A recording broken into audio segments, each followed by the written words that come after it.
Hey friends, it's Rachel with the Ponds Farmhouse, and I am sitting here looking at this bowl of dusty fruit apples that I brought home from our beach cottage when we did our remodel. I decided that I didn't want to use them in the decor any longer, but for some reason I didn't get rid of them. I decided to hang on to them, and I'm glad that I did, because today I came up with an idea of how I want to repurpose these dusty plastic apples.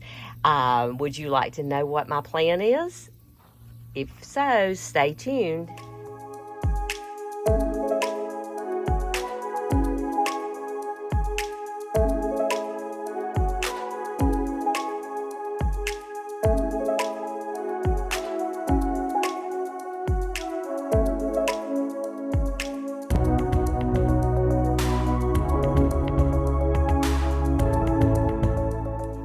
One of the first things that I'm having to do is clean these nasty apples up. They are dusty and dirty, and I had just stored them in my workshop after bringing them home from the beach. So you can tell these I haven't cleaned.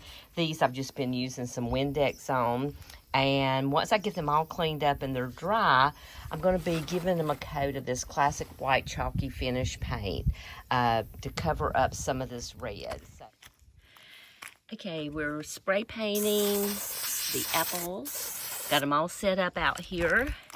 And this is not taking long at all, just a few coats around. I'm gonna get another can of paint and finish painting them up, and I'll keep you informed. Okay, our red apples are now completely white and all the paint has dried. So what I'm doing now is I'm going back in with some metallic gold paint, and what I'm doing is just painting the stems. I want all of my stems to be gold to make these white apples look really elegant. Once this paint dries, technically you can be finished with your project and go ahead and start styling them.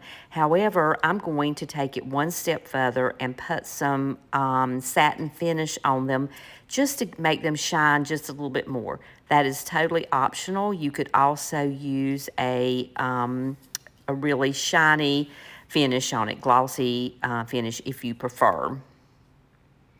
Okay, this next step is optional. The apples have a really good matte look to them. However, if you had rather have a little bit more of a sheen on them, which is what I'm going for, I'm going to use this little satin top coat on it just to give them a little bit of a shine. You do not have to do this if you like the matte look, but you could also do a high gloss on them if you'd prefer that. So I'm going to go ahead and spray them, and I'll show you what they look like when I'm finished.